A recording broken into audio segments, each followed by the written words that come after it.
J'ai maintenant le grand privilège d'accueillir Olwen Wolf. Olwen, dont l'influence n'est plus à décrire dans le monde de la créativité.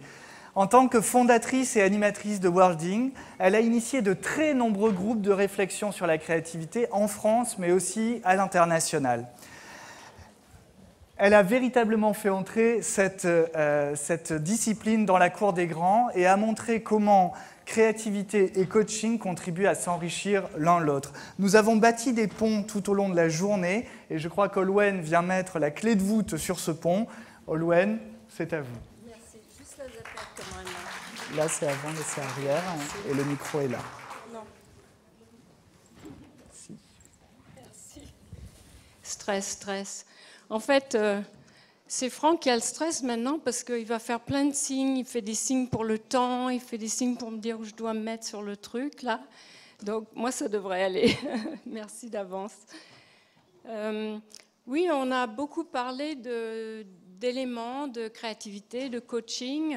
Ce que je voudrais faire avec vous, là, maintenant, c'est voir un petit peu si on peut faire une sorte de puzzle où on va mettre différentes parties de choses qu'on a vues dans la journée ensemble.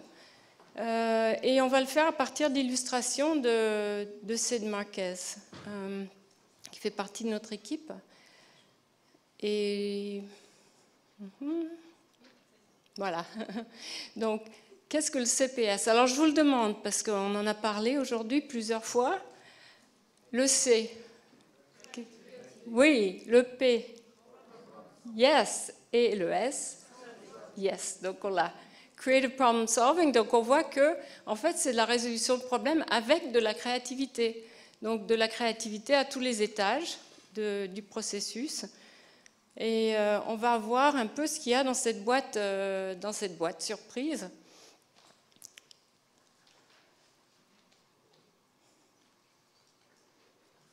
Ça c'est... Voilà. Je voudrais vous raconter qu'en fait, j'y suis arrivée par la question ouverte. La question ouverte dans les études qualitatives, dans le marketing au départ, une grande curiosité pour essayer de comprendre un peu ce que les gens ont dans la tête, dans le cœur, à travers le monde, sur différents sujets. Et je trouvais ça passionnant de m'appuyer sur la question ouverte. C'était Carl Rogers à l'époque qui m'avait inspirée. Et ça, c'est toujours, je trouve, la chose la plus belle, ces questions ouvertes qu'on peut utiliser dans beaucoup de métiers. Je l'ai utilisé après le Cali dans la formation, la maïotique, c'est ça. Et puis ensuite en management et maintenant dans le coaching, bien sûr. En créativité, c'est la base, la question ouverte. Aller à la découverte. Et ça, c'est un peu l'esprit du CPS. Je ne sais pas si vous voyez un peu, ça démarre ici. Bon, on ne sait pas trop comment on va s'en sortir. On fait un petit CPS, et puis du coup, on a une vue d'ensemble, et on peut commencer à faire un plan.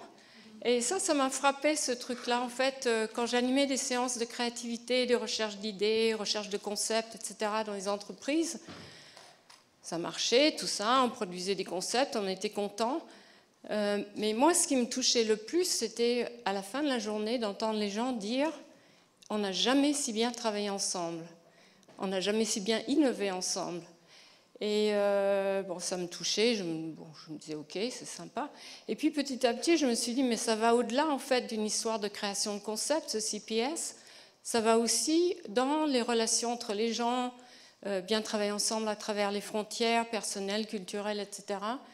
Les frontières de métier. Et finalement, c'est un outil RH, ce machin. Et puis c'est un outil de coaching. Voilà, et donc c'est ça que je poursuis depuis un petit moment.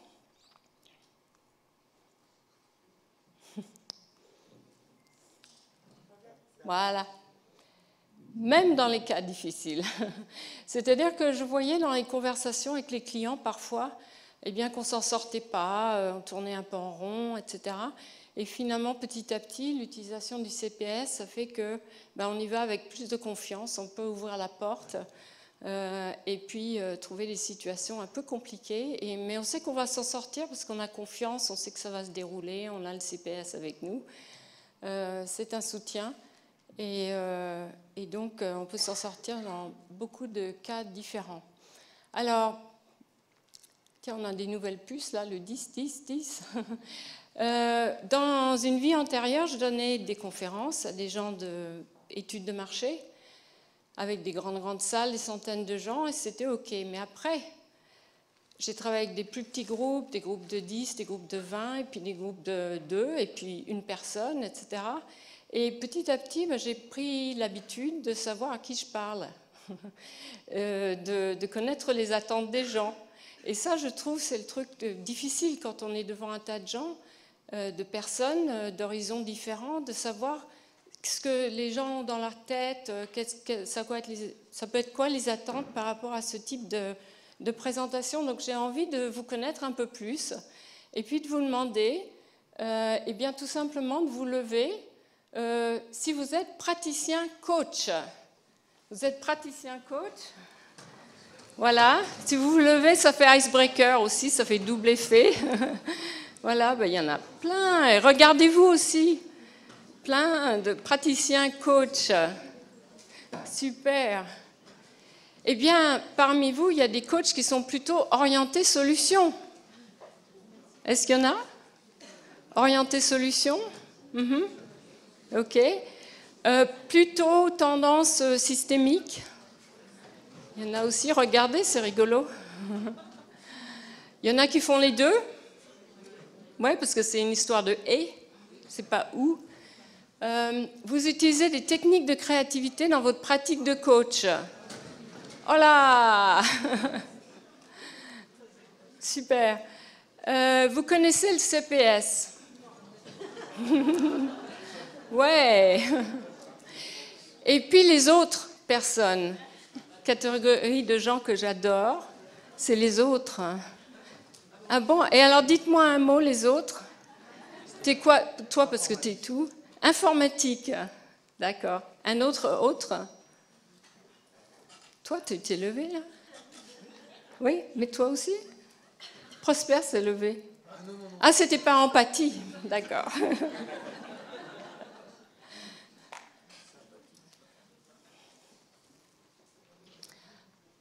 Alors voilà ce que je vous propose, 3 points. Les liens entre coaching et créativité, quelques points. On en a vu plein déjà aujourd'hui. Il y a vraiment des choses qu'on peut regarder qui sont très parlantes. Et puis ensuite, on va voir la créativité appliquée comme soutien ou enrichissement du coaching, c'est l'aspect méthode. Et puis quelques perspectives pour affiner la démarche de coach créatif avec la notion de style de créativité dont Guy a commencé à nous parler un peu tout à l'heure. Alors, donc lien coaching et créativité, on est dans le « et » avec cette première notion, le « yes ». Eh bien, en coaching comme en créativité, on a un facilitateur ou un faciliteur, comme certains disent, ou un animateur, un accompagnateur, etc., qui sont garants du processus, garants du process, garants de la méthode, garants du fait que ça va se dérouler, d'un cadre, d'une déontologie aussi. Et on n'est pas dans le contenu. En général, on n'est pas dans le contenu. Donc ça, c'est vraiment un énorme point commun, ce qui fait que si vous venez du monde de la créativité et que vous allez plutôt vous orienter vers le coaching, ça va vous servir, et dans l'autre sens aussi. Donc c'est vraiment une position très déterminante, importante. Et puis il y a cet aspect du yes, c'est-à-dire oui, je crois qu'on va pouvoir avancer. Oui, je crois qu'il y a une issue favorable, on peut améliorer les choses, oui, on peut faire des progrès, oui, on peut s'appuyer sur des ressources et on va y arriver. Je ne sais pas si vous vous rendez compte de ce qu'on a vu ce matin avec Prosper et Anouk. C'était incroyable cette situation où ils ne savaient pas où ils allaient, ils étaient en train de découvrir quelque chose devant nous en live, une salle pleine. Ils ont déroulé quelque chose, une partie du processus CPS. Et enfin, moi, ce que je sens là-dedans, c'est qu'ils savent qu'ils vont arriver à quelque chose. Et ça, c'est la confiance que ça peut vous donner d'avoir ce type de méthode avec vous. Il y a une autre notion proche qui relie les deux mondes, créativité et coaching, c'est l'histoire de l'adhésion. C'est-à-dire que comme c'est le client qui trouve, eh bien, il va y croire, plus que si vous lui proposez quelque chose.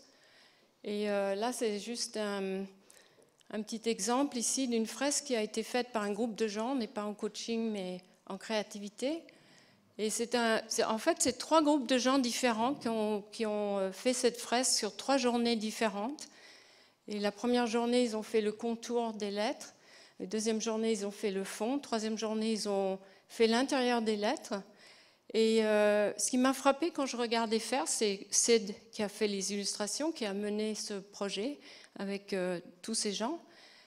Eh bien, c'était le côté chaos. C'est-à-dire que moi, j'avais l'impression, en regardant, ils avaient 2 heures chaque fois pour faire ça, pour faire leur séance. J'avais l'impression, franchement, que ça n'allait nulle part. En gros, qu'ils glandaient et qu'il ne se passait rien. Et puis, au bout d'un moment, il y a un truc qui se passe, il y a une mayonnaise qui prend, et puis ils avancent et ils le font. C'est un peu la panique de dernière minute, en fait. Ils savaient qu'il n'y avait plus qu'un quart d'heure pour produire quelque chose. Et ça, c'est un des leviers très importants dans la créativité. Et ce qui était très fort, c'est ces gens qui venaient de plein d'horizons différents, de plein de pays différents, et qui ont réussi, avec les démarches CPS qui étaient proposées pour les accompagner, à faire quelque chose qu'ils n'avaient absolument pas imaginé avant. Un autre grand point de similitude entre les deux mondes, créativité et coaching, c'est qu'on va transformer les difficultés, on va transformer tout ce qui est objection, obstacle, phrase idéicide, on dit en créativité, tous les blocages, eh bien on va les transformer dans notre machine là, en questions. Des questions ouvertes ou des questions. Et du coup, au lieu d'être devant un barrage, un blocage, on est devant des questions qui évidemment vont apporter qui vont inciter à répondre. Et donc on entraîne, on ne reste pas bloqué. Quelques points sur créativité et coaching. Maintenant, on va regarder créativité appliquée comme soutien du coaching. On a vu plusieurs représentations du CPS aujourd'hui, il y en a plusieurs de par le monde. Ici, on en a créé une avec mon amie Sandra Minet, qui est ici aujourd'hui, qui est pour les coachs, où on s'est dit, tiens, ce qui serait intéressant à montrer avec ce schéma, avec les différentes étapes d'un CPS, c'est évidemment qu'il y a ces grandes étapes, 1, 2, 3, 4, 5, 6, mais il y a aussi la partie inter-étape, qui est très importante, qui est très riche et qui fait qu'on avance. Et puis, on a voulu représenter aussi à chaque étape cette fameuse divergence et convergence, et qu'on retrouve à chaque étape. Et c'est ça qui est particulier par rapport au problem solving ou des démarches logiques, c'est qu'à chaque étape, eh bien, on ouvre. À chaque étape, il y a une découverte. À chaque étape, on va chercher plein d'options avant d'en choisir une pour avancer. Donc c'est là qu'il va y avoir vraiment de la découverte, de la nouveauté, de l'assouplissement de la tête par rapport à des croyances, par rapport à ce qu'on croit être les obstacles, etc. Alors on va voir juste un petit mot sur les origines du CPS. En fait, ça vient du brainstorming, comme disait Guy ce matin ou cet après-midi. Ça vient du brainstorming d'Osborne qui cherchait à comment apporter plus d'imagination dans son agence de pub. Et juste pour la petite histoire, on pense que brainstorming, c'est en fait une histoire de tempête de cerveau, alors qu'en fait, au début, c'était les cerveaux qui attaquent un problème créatif d'agence. Voilà, et puis on en a fait une histoire d'orage dans le cerveau. La divergence, donc tout ce qui est ouvrir à chaque étape, si vous faites comme ça, si vous le faites vraiment, vous ouvrez, qu'est-ce que ça donne? Vous vous sentez comment? Parce que dans la tête, c'est comme avec les bras. Envahi, oui, parce qu'on est très proche. Quoi d'autre? On a des ailes. Grand ouvert, une ouverture. Ben, vous êtes déjà fatigué. Quoi d'autre? On a de l'espace, de l'ampleur, ouais. On respire, on ouvre, tout ça. Et puis on voit que il y a des gens que ça fatigue très vite. Il y a une histoire de préférence là aussi. Et en divergence, eh bien, il y a tout un tas de techniques, dont celle-ci qui est l'échelle d'abstraction. C'est une technique formidable pour connaître la situation, savoir si on est dans du très concret, dans du très abstrait, etc. Et il y a toujours cette notion de ludique, de comment est-ce qu'on peut représenter les techniques, les façons de penser, etc. Comment est-ce qu'on peut les représenter, qu'est-ce qu'on peut donner un peu comme accessoire, comme matériel pour que les gens puissent sentir, vivre vraiment ce qu'ils ont dans la tête. Et puis la convergence. Alors la convergence, c'est comme ça. Allez-y. Vous vous sentez comment comme ça? Rassemblé, précis, uni, effrité, étriqué, oui. Coincé, focalisé. Maintenant, à l'envers, ouais. À l'endroit. Et il y en a que ça fatigue très vite aussi, ça. Donc là aussi, on a des préférences. Il y a des gens qui adorent converger, des gens qui adorent diverger, ça dépend. Mais ce qui est très important dans l'esprit du CPS, c'est quand on a généré plein d'options en divergence, quelle que soit l'étape, on a généré des questions, on a généré des données, on a généré des souhaits, on a généré des objectifs, on a généré des idées, on a généré des idées d'amélioration des idées, on a généré des patates, on a généré des plans d'action, etc. À chaque fois, on va, une fois qu'on a une belle matière première, la travailler, la structurer, et regarder ce qu'on a, et puis sélectionner, on est dans un esprit où on cueille ce qui est bénéfique, sélectionner ce qu'on veut avec des critères. Et ça change tout aussi quand vous êtes dans un esprit comme ça de clarification, de collaboration. C'est cette notion de critères. Quand vous choisissez à chaque fois, c'est pas au pif. Enfin, ça peut être au pif, mais c'est pas seulement au pif. On travaille les critères. Par exemple, comme ça. Et je me suis dit, dis donc, les étrangers dans la salle, ils vont penser qu'à Paris, on ne parle plus que de pommes de terre. On a parlé de ça depuis ce matin. Alors, ce qu'on a trouvé dans ce monde du CPS, plusieurs personnes qui travaillent aussi comme coach, c'est que finalement, les étapes du CPS, ça peut donner des sessions en coaching. En fait, ça peut rythmer un coaching. C'est-à-dire que là, vous avez par exemple 6 sessions ou 8 sessions. Souvent, on va passer plus de temps dans comprendre la situation. C'est souvent 2, 3 sessions. Mais en gros, ça vous permet d'avoir une sorte de programme de coaching. Et ça peut être intéressant parce que vous pouvez voir où vous en êtes dans le coaching. Vous avez besoin de quelle partie du CPS? Ça vous donne une vision d'ensemble et un chemin où vous vous dites, tiens, on a besoin de l'ensemble, ou on a besoin de commencer à telle étape. Donc c'est une manière de voir un peu quel est le chemin possible. Et pour chaque étape ici, ça c'est identifier le souhait initial, c'est vraiment quelle est votre envie de changement. Qu'est-ce que vous souhaitez, qu'est-ce que vous voulez changer, qu'est-ce que vous voulez améliorer, quel est le problème à résoudre, etc. Et puis à chaque fois, il va y avoir des techniques qu'on va pouvoir adapter à la situation individuelle. Moi j'en ai une, mais elle s'adapte à tout, donc on ne va pas se priver. C'est la baguette magique. On l'utilise en coaching à la question magique, etc. Et ça, on peut aussi la matérialiser. Et je vous assure, c'est très léger. Ça voyage bien. Vous pouvez toujours l'avoir avec vous. Ça sert toujours, ça. Et ce qui est génial, c'est que tout est possible. Une fois que vous avez fait « tong », tout est possible. Et la divergence, ça va aller tout seul. Il y a plein d'autres techniques, bien sûr.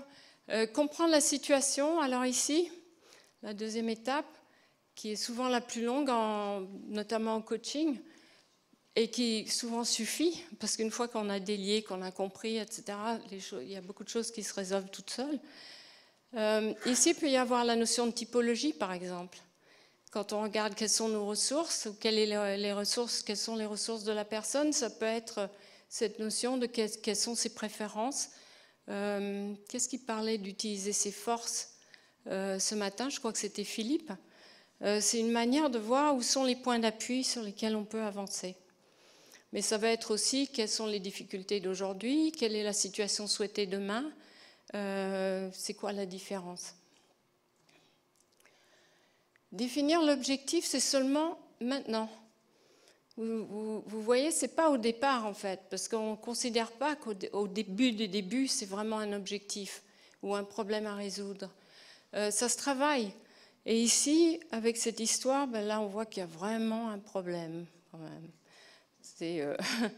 Et alors, comme exemple de technique, ce que je peux vous donner, c'est justement l'échelle d'abstraction. Vous pensez peut-être, par rapport à ce qu'on a vu avec Prosper et Anouk ce matin, que les différents sujets, les différentes questions, les différents comment faire pour, en fait, ils sont plus ou moins concrets, plus ou moins abstraits, plus ou moins larges, ils englobent plus ou moins de monde, etc. Donc ça, c'est vraiment important de regarder à quel niveau on se situe. Et pour donner un exemple, j'avais travaillé avec une cliente en coaching qui est arrivée avec une question sur comment est-ce qu'elle pouvait plus rayonner au travail.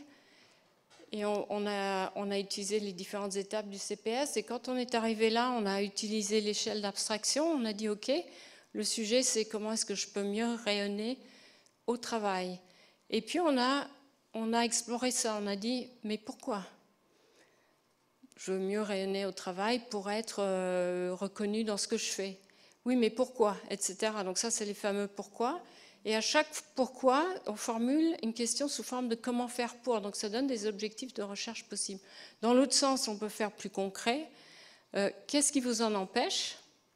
Et puis à chaque fois, ça fait aussi des formulations et ça donne des formulations de plus en plus concrètes. Et finalement, donc on a tâtonné un peu comme ce matin, on fait des phrases, etc., des questions qui appellent des réponses. Et il y a un moment, souvent, il y a un petit flottement, on se dit, bah, tiens, c'est tel mot avec tel mot, et finalement, c'est une nouvelle phrase qui vient, et bingo. Et c'est ça.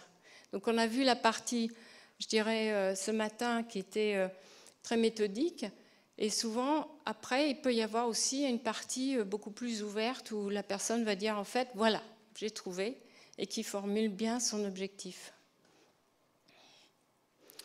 Ça, c'est la recherche d'idées. Générer des idées, on en a parlé avec Guy, avec Stéphane. Générer des idées, il y a beaucoup de techniques. Je pense que les coachs en utilisent beaucoup. Beaucoup d'associations d'idées, beaucoup de connexions, beaucoup de tout ce qui est relié, des stimuli plus ou moins aléatoires avec le sujet. Ici, les gens de la créativité ont beaucoup divergé sur les techniques de divergence dans la partie des idées. Donc là, il y en a des milliers, et puis je suis sûre que vous en avez déjà inventé depuis ce matin, c'est-à-dire qu'on en invente tout le temps, et après, une fois qu'on a des idées, eh bien on les travaille, on les récolte, on les regarde, on les patatise, et puis on va, à partir de là, concevoir la solution, c'est-à-dire la solution, on va en choisir une, on va combiner plusieurs solutions qui donnent une solution, etc. On va voir à peu près quel est le territoire qu'on veut parcourir. Et puis, par exemple, il y a une technique qui s'appelle le PPCO pour ça, c'est assez génial. Ça veut dire, vous regardez avec vos coachés, si j'avance de telle manière, quels sont les avantages ? Et vous listez. Si j'avance de telle manière, quels sont les avantages dans le futur? C'est-à-dire que je vais regarder si je mets en œuvre ma solution, potentiellement, ça va me donner quoi dans 2 ans, 3 ans, 4 ans, 5 ans? Et puis après, je vais regarder quelles sont toutes les questions que je me pose, quelles sont les craintes que j'ai, quels sont tous les obstacles que j'entrevois. Et tout ça, on le formule sous forme de questions. Et en face, on ouvre une nouvelle boîte à options et on commence à trouver des options pour chaque question.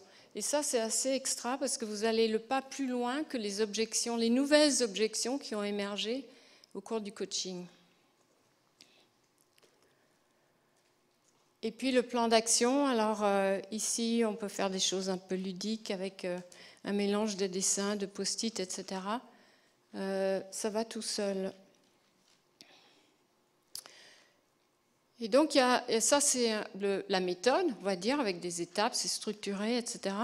C'est aussi le CPS, une boîte à outils ou une boîte à techniques absolument énorme où vous pouvez puiser des techniques. Le PPCO, vous pouvez l'utiliser en dehors de toute la démarche. La baguette magique aussi, il y a beaucoup de techniques qu'on peut utiliser au moment où on sent que c'est utile, que ce soit en coaching individuel ou de groupe.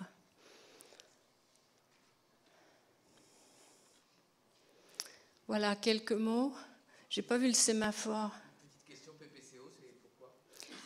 C'est pluses, potentials, concerns, overcomes. Alors, pour garder l'acronyme PPCO en français, on dit les plus, les potentiels, les craintes et les options. Mais il y a beaucoup de trucs qui sont installés comme ça, un peu dans le monde international, anglophone, etc. Donc en français, on essaye de prendre les mêmes lettres pour garder l'acronyme.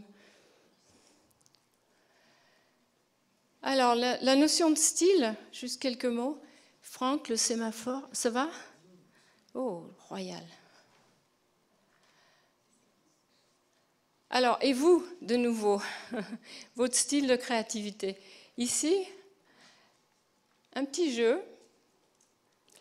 On est parti de la notion de boîte. On dit en anglais « think out of the box ». OK. Ici, on dit « sortir du cadre ».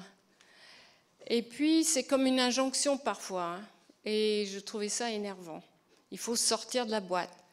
Quelle boîte?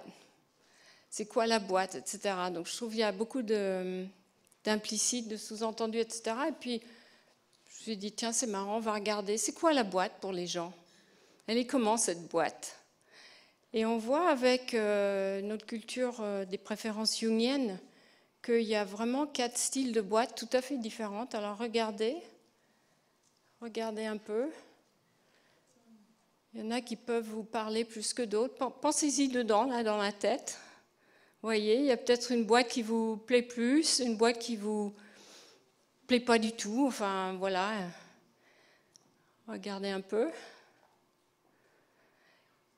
Et puis, maintenant, on va voir comment ces boîtes-là, enfin, l'intention qu'on a mis derrière les boîtes, en tout cas, c'était d'illustrer ces préférences sur la carte, la fameuse carte SNJP de Osiris Conseil, sur laquelle j'ai flashé il y a quelques années et j'ai eu envie de la travailler en créativité.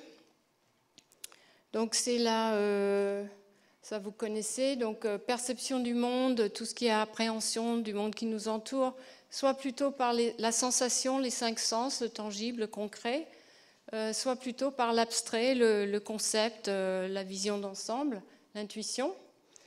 Et puis l'organisation du temps et de l'espace, l'organisation de justement tout ce qu'on va percevoir dans le monde, soit en proactif, plutôt organisé, plutôt par jalon, soit en perception dans l'instant et pour faire avec ce qui vient dans le moment.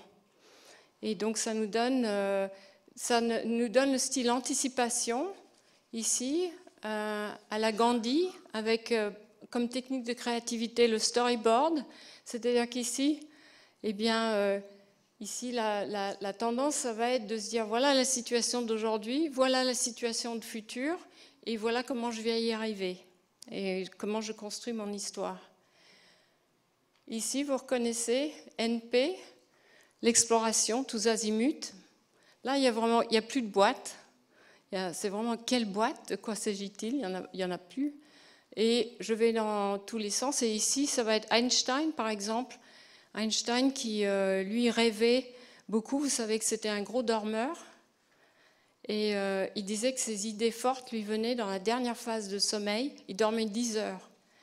Et c'est dans la dernière phase de sommeil, on le sait aujourd'hui, qu'en fait, les premières phases de sommeil sont récupératrices pour le physique. et les autres pour le psychique. Et puis lui, il avait le dessert en plus, ou les mignardises en plus, avec ses 2 heures de plus.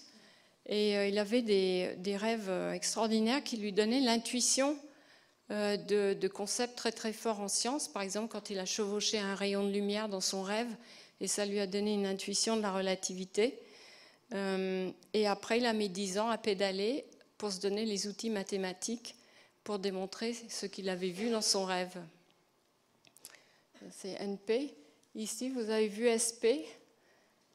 La boîte malléable, c'est l'expérimentation, c'est le bricoleur de génie. C'est je prends ce qu'il y a et puis je travaille au bord. Je vais changer la matière, je vais changer la couleur, je vais changer la forme, je vais regarder de l'autre côté. Ça, c'est Edison.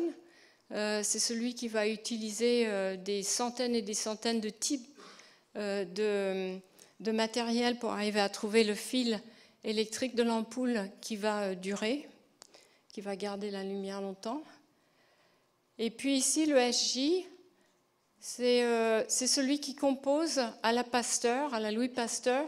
C'est celui qui va inventer en combinant les différents éléments du réel, très concrets, et qui va, en les croisant entre eux, en prenant le microscope, en le sortant du laboratoire pour l'emmener dans les champs et observer ce qui se passe quand il y a des problèmes de maladie du mouton, il va découvrir des choses qu'on ne pouvait pas découvrir avec juste le labo seul ou avec juste le mouton.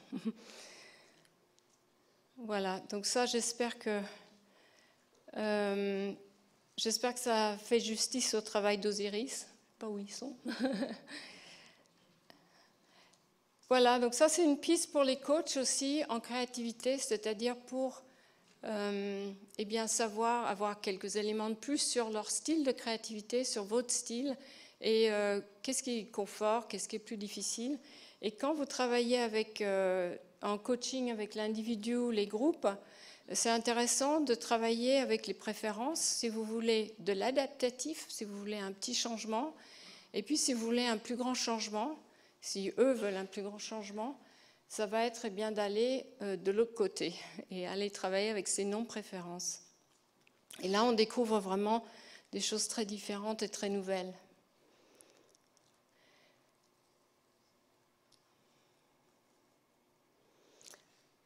Alors, on arrive à la fin de la présentation. On n'a pas encore parlé d'incubation, mais c'est probablement le truc le plus important. On a beau parler, on a beau travailler, ce qui compte le plus, c'est comment les neurones vont se connecter, en fait, après. Une fois qu'on a secoué, une fois qu'on s'est préparé la tête, une fois qu'on est obsédé par un sujet, ce qui se passe, c'est qu'on va faire un tour.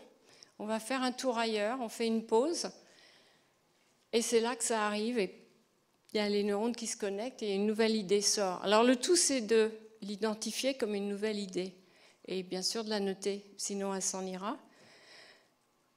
Et est-ce que vous savez, je crois que tout le monde le sait maintenant, mais on va voir, où dans le monde, où chez vous, vous avez le maximum de chances de trouver les idées? Bingo! Alors d'abord les toilettes, après la salle de bain si les toilettes ne sont pas dedans, ça dépend des pays, la douche, et après en faisant du sport, la promenade, marcher, oui, tout ça. En dormant, ouais. Et donc, tout ça, c'est des moments où les mouvements sont plus ou moins automatiques. On cherche plus, en fait. On fait autre chose, on cherche plus. Et en même temps, on n'est pas pris par trop de stimulation autour. Et c'est là que ça se connecte et qu'on a de la nouveauté. Donc, quand on terminera à 18h, vous allez pouvoir incuber tout doucement et faire plein de connexions à partir de ce qu'on a vu aujourd'hui. Et puis pour rejoindre Philippe, pour rejoindre l'histoire de l'optimisme de ce matin, ce que je voudrais vous dire ici, c'est le CPS rend optimiste. Le CPS rend optimiste parce que, eh bien, je sais qu'il y a une solution, même eux comme ça. Voilà, j'espère. Merci Olwen, merci beaucoup.